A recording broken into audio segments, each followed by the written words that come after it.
Hello, মৰমৰ ছাত্ৰ-ছাত্ৰীসকল, welcome back to our channel light of education. আজি তোমালোকৰ কাৰণে কিছুমান ইম্পৰ্টেণ্ট কুৱেশ্যন আনসাৰ লৈ আহিছোঁ মেট্ৰিক পৰীক্ষা আগন্তুক মেট্ৰিক পৰীক্ষাৰ কাৰণে। আৰু মই যিখিনি দেখাই দিম তোমালোকে টিক মাৰ্ক কৰি ল'বা আৰু এইখিনি তোমালোকে ভালকৈ পঢ়ি যাবা। ইয়াৰে ভিতৰৰ পৰা 100% কমন ল'বা। আৰু আজি আমি আৰম্ভ কৰিম অসমীয়াৰ চেপ্টাৰ 4 মই অসমীয়া, আৰু এইটোৰ ৰচক হ'ল সৈয়দ আব্দুল মালিক। আজি আৰম্ভ কৰিম আমি মই অসমীয়া। প্ৰথম কুৱেশ্যনটো হ'ব মই অসমীয়া পদ্যাংশৰ ৰচক কোন? তোমালোকে লিখিবা সৈয়দ আব্দুল মালিক। তাৰপিছত নেক্সট তোমালোকে পেজ নম্বৰ উলিয়াই ল'বা, 17 নম্বৰ পেজ উলিয়াই ল'বা। প্ৰথম কুৱেশ্যনটো হ'ব সৈয়দ আব্দুল মালিকৰ জন্ম কিমান চনত আৰু ক'ত হয়? তোমালোকে লিখিবা সৈয়দ আব্দুল মালিকৰ জন্ম হয় 1919 চনত আৰু গোলাঘাট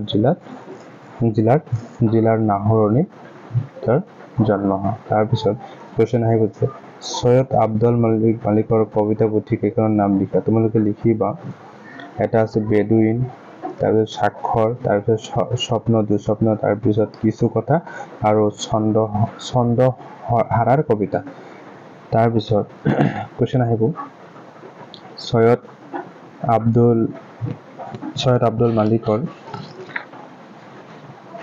উপন্যাসখনৰ বাবে কোনখন উপন্যাসখনৰ বাবে সাহিত্য একাডেমী বঁটা লাভ কৰিছিল? তোমালোকে লিখিবা অঘৰী আত্মাৰ কাহিনী উপন্যাসখনৰ বাবে সৈয়দ আব্দুল মালিকে সাহিত্য একাডেমী বঁটা লাভ কৰিছিল।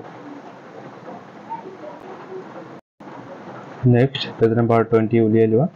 ইয়াৰে প্ৰশ্নপত্ৰ যিখিনি দিয়া আছে ইয়াৰে কুৱেশ্যন নম্বৰ 1ৰ ক চাবা, ঘ চাবা। তাৰপিছত কুৱেশ্যন নম্বৰ 2 চাবা, 2 যিটো দিয়া আছে অসমৰ হেংদাং জিলিকিল দুপৰৰ পূৰ্ণ আলোকত কথাখিনিৰ তাৎপৰ্য ব্যাখ্যা কৰা। আৰু 2 নম্বৰটো ভেৰি ইম্পৰ্টেণ্ট, তোমালোকে মনত ৰাখিবা। তাৰপিছত কুৱেশ্যন নম্বৰ 4 দিয়া আছে ক'ত অত বল পালে অসমৰ সেনানীয়ে শুকান সান্দহ আৰু পানী আজলিত কথাষাৰৰ তাৎপৰ্য ব্যাখ্যা কৰা।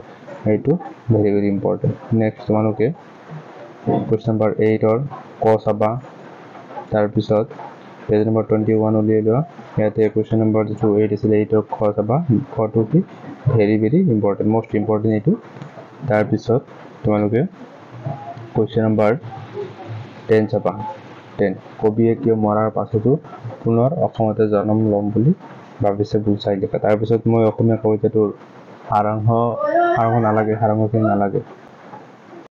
তাৰপিছত তলত যিখিনি দিয়া আছে যে বাক্যসহ সমাসৰ নাম লিখা স্বৰ্ণপুৰী, মুক্তগীত, অনিৰুদ্ধ, নিষ্কৰ্মা। তাৰপিছত কুৱেশ্যন নম্বৰ 3টো চাবা ব্যাকৰণৰখিনি, এইখিনি ইম্পৰ্টেণ্ট হয়। তাৰপিছত তোমালোকে কিতাপত দিয়া যিখিনি শব্দৰ অৰ্থ আছে সেইখিনি ভালকৈ চাব লাগিব। আৰু মই ইয়াৰ পিছত ব্যাকৰণৰ যিমানখিনি লাগে সেইখিনি মই লৈ আহিম। তাৰপিছত ৰচনা ইম্পৰ্টেণ্ট দি দিম 3-4টা কৰিলে তোমালোকক কমন পৰিব। আৰু মৰমৰ ছাত্ৰ-ছাত্ৰীসকল, আমি পুনৰবাৰ নেক্সট এটা ভিডিঅ' লৈ আহিম ইম্পৰ্টেণ্ট কাৰণে। তাৰপিছত তোমালোকে এটা কাম কৰিবা, যিবিলাক কুৱেশ্যন এনচাৰ মই ইম্পৰ্টেণ্ট দি আছোঁ এইবিলাকৰ পৰা যদি কোনোবা এটা কুৱেশ্যন এনচাৰ নোৱাৰা তোমালোকে কমেণ্ট বক্সত কমেণ্ট কৰিবা, আৰু ডেছক্ৰিপশ্যনত হোৱাটছআপ নম্বৰ দিয়া থাকিব, তাতে কমেণ্ট কৰিবা। মই PDF যোগে তোমালোকৰ এনচাৰখিনি পঠিয়াই দিম। থেংক ইউ ৱাচিং দ্য ভিডিঅ'।